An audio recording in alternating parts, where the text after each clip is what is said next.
All right, good morning, everyone. My name is Tom Reed. I am the program manager for the Energy and Manufacturing in Appalachia program. I want to welcome you all to today's webinar and talk just a little bit about our program and this new series of overviews that we are producing here. If we want to pull up the first slide, here we go. If you're not familiar with our EMA program, I encourage you to go to our website. I just shared it in chat with everyone. WeMakeItHere.org/energy. You can learn a lot about different ways to get engaged in energy supply chains and for manufacturers, ways to be more energy efficient. We have a mini grant program out there that can provide you $10,000 towards either of those two goals.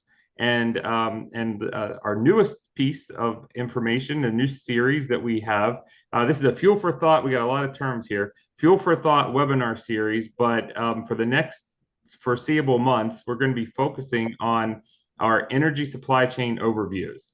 Our first one was on June 12th, where we discussed natural gas carbon capture.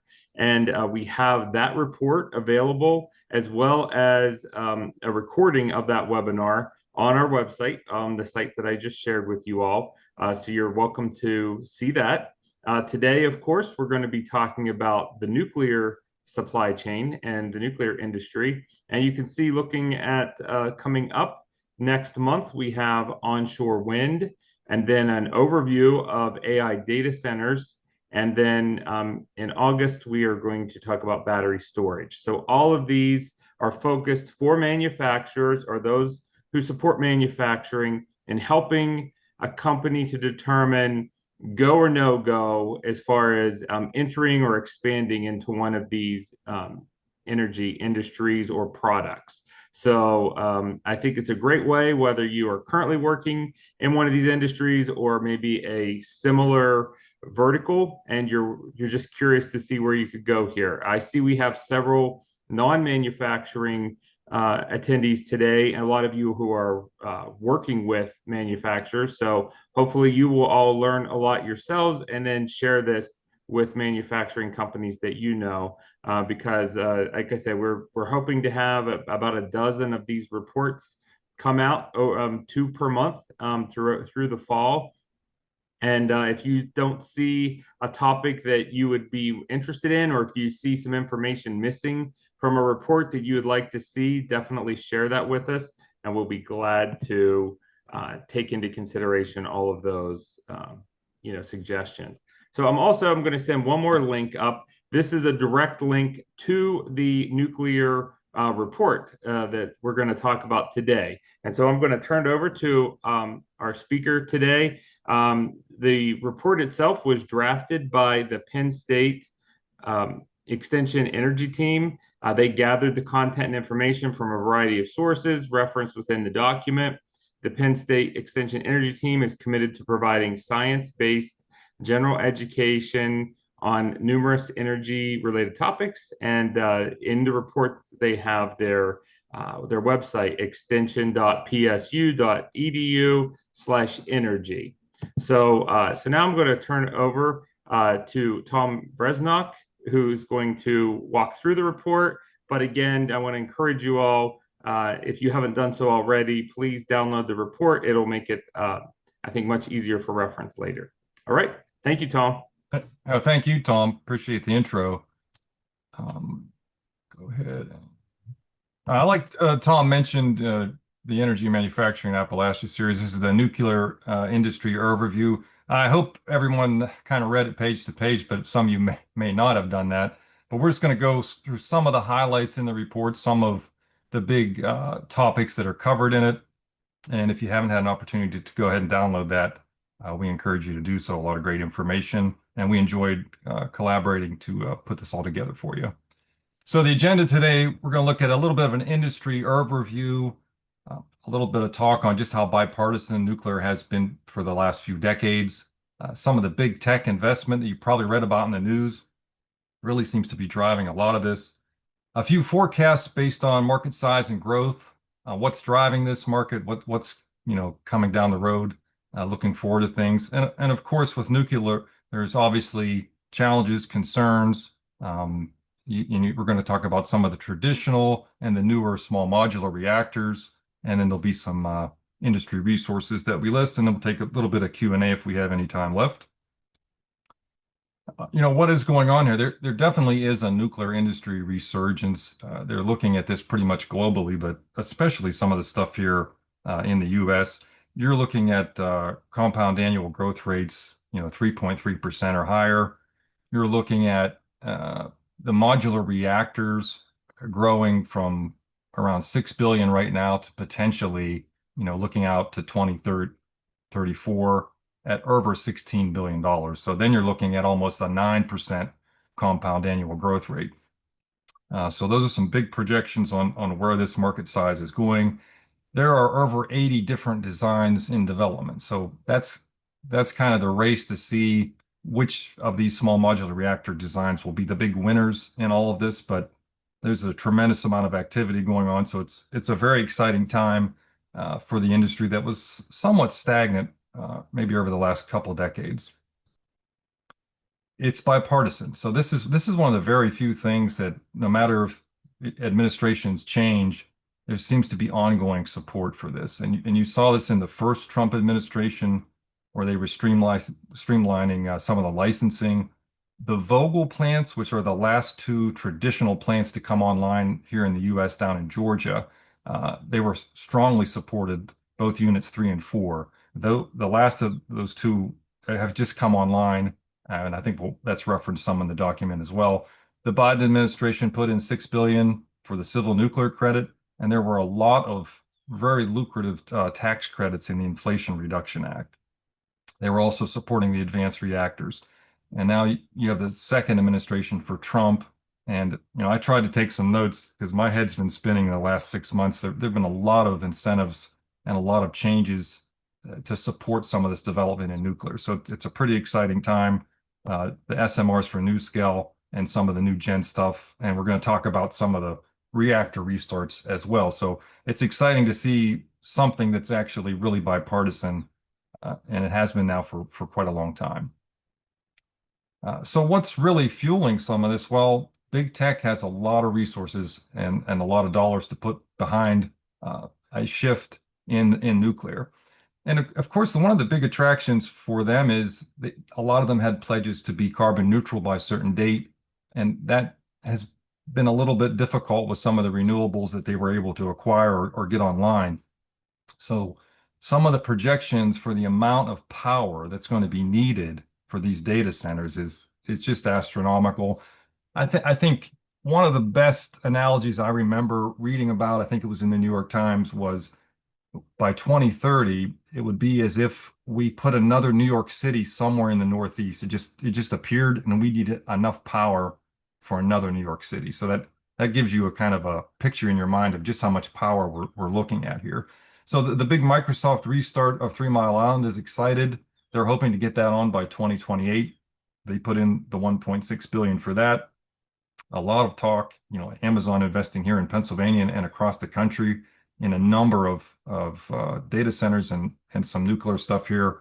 They're hoping to get those online by 2039. Google as well has reactor projections into 2030, and these data centers, doubling by 2030. It's really going to drive this demand. So this is a big reason for the resurgence and push for the nuclear development here in the U.S. and around the country and the world, actually. So here's a little bit of a snapshot of where the nuclear market kind of exists, where we have active reactors. And then the gray dots are something to keep in mind as well, because there are a number of nuclear reactors scheduled to be decommissioned. And there's been more and more talk about putting in, federal support and dollars to restart these. A lot of the regional transmission organizations like the PJM are coming out and possibly, requiring some of these reactors to try to stay online because they need the power in their respective regions. So we're seeing a lot more talk about that. And then those yellow dots are possible future places for plants. And you do see something interesting for the larger units. like a Vogel or a traditional plant, you do look for areas with geologic stability. So the Northeast is a great place for that. A lot of bedrock and a lot of access to water for a traditional plant. But you're looking at market size, approaching 40 billion right now, and looking to grow, producing 19% of U.S. electric, almost 400 gigawatts of installed capacity, and then some of the numbers on that. But that gives you a really nice snapshot of where it's at, maybe where we're losing some of it, and then some future uh, development. So what's the growth to 2050? These are some estimates that have come up. By 2030, you're pushing out to 440 gigawatts coming online, looking to triple capacity here. And that's kind of staggering to do that, but you're looking at some really strong growth rates out to 2050 on the global scale of this. But the challenges are going to be there, including the high cost, public perception, of course, and some of the regulatory hurdles, which we'll also cover some of that in the report. So what are the key drivers for the growth? As we mentioned, there is demand for clean energy, and a lot of the tech companies have vowed to get as much carbon-free energy as they can to power their data centers. And so it looks good for them, and it's very stable power once it's online. They have a capacity factor approaching 95%. So it's 24/7, 365 power, and that's what these AI centers are going to really demand. A lot of federal policy has been favorable to this, as we mentioned before, the bipartisan infrastructure law, providing a number of tax credits and an enormous amount of loans, which are helping to restart some of the nuclear plants across the country with those loan programs. The SMR advancements, they're looking to make them smaller, cheaper, more flexible. NuScale and X Energy are kind of two of the companies you might hear about in the paper quite a bit as pushing some of their designs. But these are some of the key drivers for the growth on this. What are some of the additional drivers for growth? Well, energy security is always in mind here, and 20% of U.S. electricity currently comes from nuclear, and it accounts for half of all of the zero carbon power. So I think that's something important to remember, and that's very attractive, like I said, to the tech industry. Industrial decarbonization. You can use all that power to do other things. For example, hydrogen production, used to kind of get the emissions down in steel and cement production. So there are other uses for this that are very attractive for the amount of massive power they can put out to help decarbonize other sectors. Workforce and supply chain. They had to train 30,000 people for Vogel. They're expanding STEM programs in a number of high schools around the country. You see this as a growing issue, actually. I remember years ago sitting in a meeting with the head of Westinghouse. This was quite a few years ago, and they asked him what his biggest concern was. Then the CEO, and the answer was what keeps him up at night was getting skilled workers, because it takes a lot of highly skilled workers to build these facilities, and we have quite a shortage. So that'll be interesting to see how we can get those folks trained up for the future jobs that could be in nuclear. We'll talk a little bit about some of the barriers to expansion. Number one is high cost. If you look at the Vogel example, like I said, that's the last reactor to come on here in the U.S. It came out at like $9,000, over $9,000 a kilowatt. Delayed 8 years. It was multi-billions of dollars over budget. So it's not a shining star example of that, and that's where I think there's a lot of hope in the small modular reactors, that they can get those online to build a nuclear industry that way and try to keep the costs under control and try to get them up and running in a shorter time frame than a traditional nuclear power plant. Public perception, while it has improved greatly, if you look at public perception probably in the last 20 years, it's come up quite a bit as a more favorable power source. But obviously we have memories of 3 Mile Island and in Japan, Fukushima, of things that can go wrong with that. And that's always kind of in the back of the mind. But public perception in general has improved quite a bit, probably in the last 20 years. And then there's the issue of waste management. We don't currently have a permanent U.S. repository. The Yucca Mountain site kind of was stalled, but there's a lot more talk about fixing that problem, even in the last few months, putting some money behind correcting that here in the U.S. And then there's a little bit of, what are the constructions per megawatt going on here? So the U.S. does, have some of the higher costs in it. So we need to kind of get that under control. But like I said, small modular is kind of a big part of that cost savings down the road. Some more additional challenges that we're looking at. We do have an aging fleet of reactors. The average reactor age, 42 years. When I saw that, I had to double check. They're definitely aging. Retirements are going to cut out. They have already cut out over 4,000 megawatts. So those retirements are going to cause some problems. Again, that's why there's a lot of regulatory push to keep them online a little farther. They do get competition. Natural gas came onto the scene as a powerhouse, as being cheap and fast and quick to deploy. And you have a lot of growth in renewables. So there is definitely competition for it. Like I said, one of the big things with nuclear that's an advantage of once it's online 24/7, 365. It's a very stable power supply. So that's extremely attractive, especially in the AI sector for data centers. What are some of the SMR hurdles?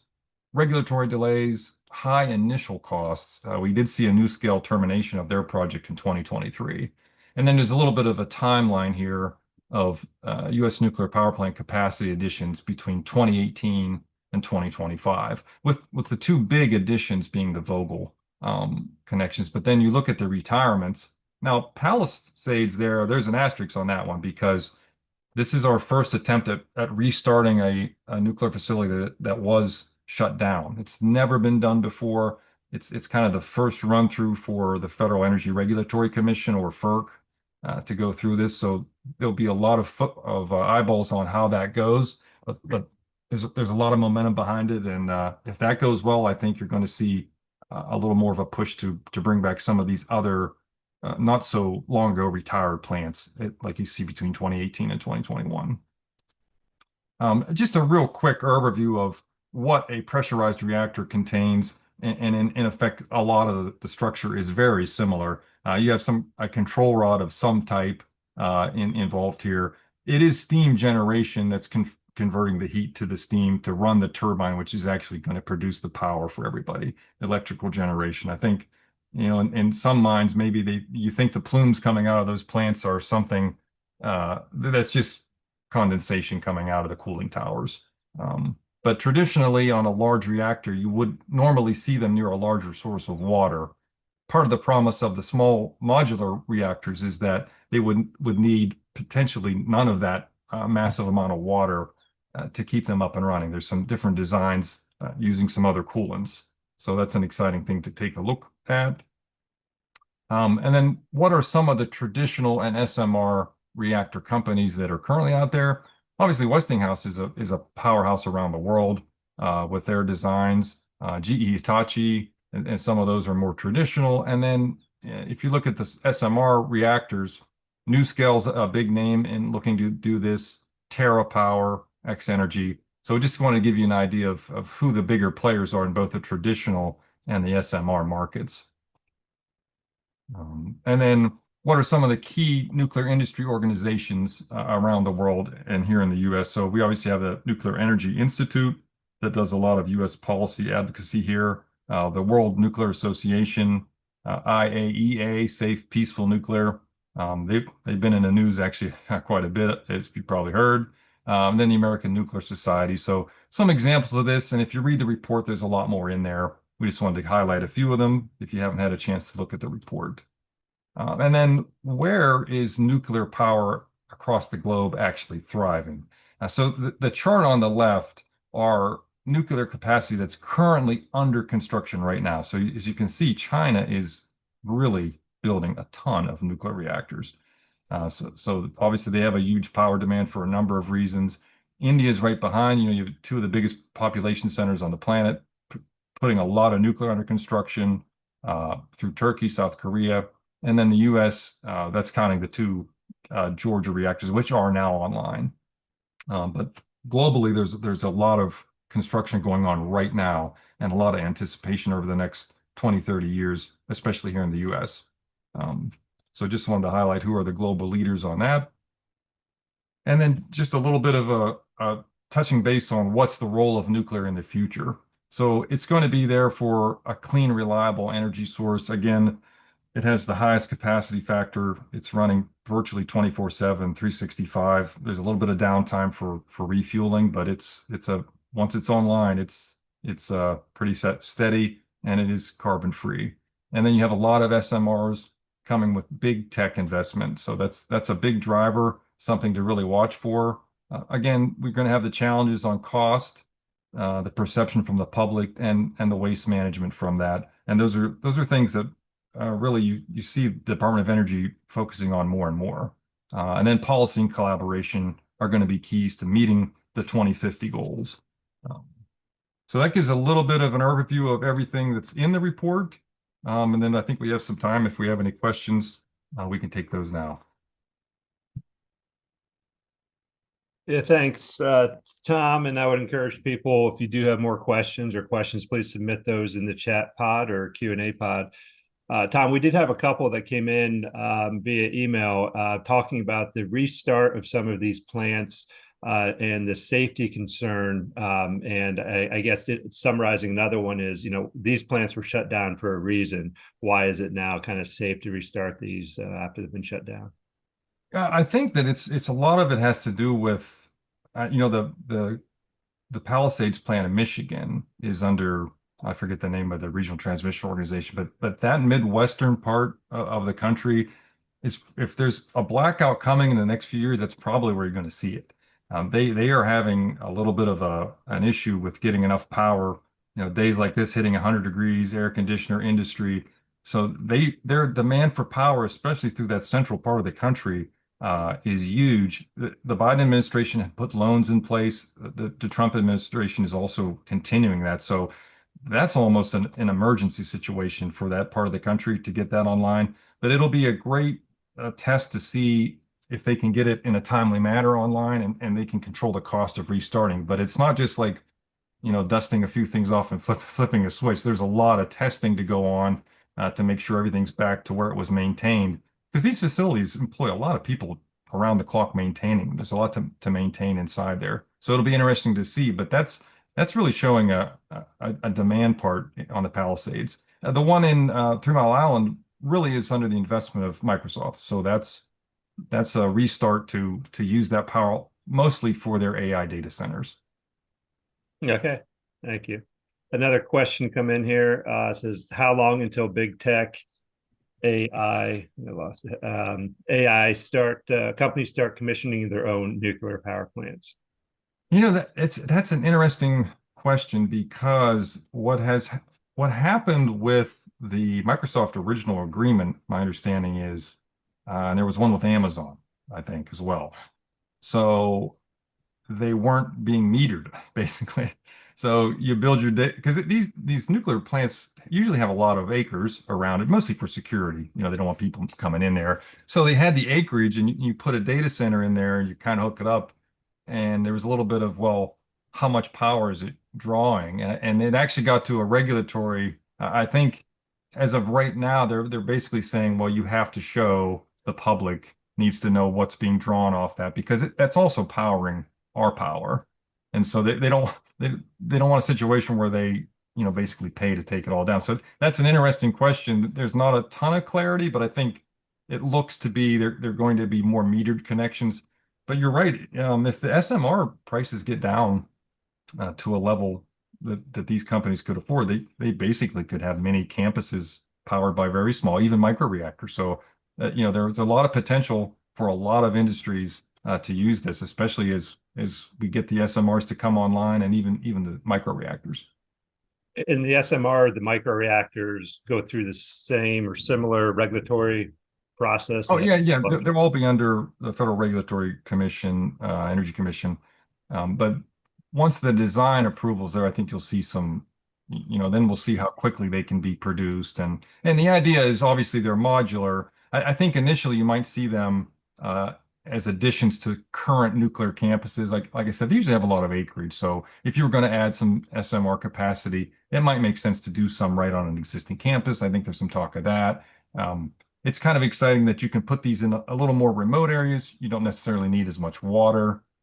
So there's some excitement there on where you can position them and bring power to areas that maybe before you couldn't, because they do like to put these data centers in the middle of nowhere, kind of. They need a lot of acreage, low cost. So some excitement around that as well. Good. See one more here. It says, do you think we will see DoD contracts for SMRs? Yeah, actually, I had a note here. Like I said, there have been so many things that have been happening.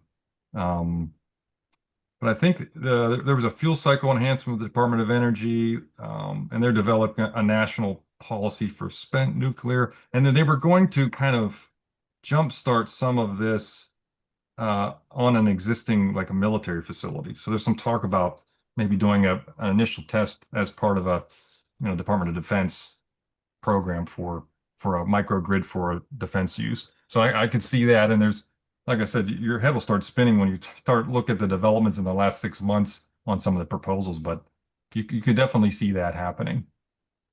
Good, thank you. And I'll say for everybody on too, is that's one great thing we like in your report. You do have the links for the different trade groups, regulatory agencies, so you can stay up to date because, as you said, it's changing fast. There's a lot going on out there. So, question here came in, which great question. I think we've discussed this. Does China have lower regulatory requirements that have allowed them to build so many reactors?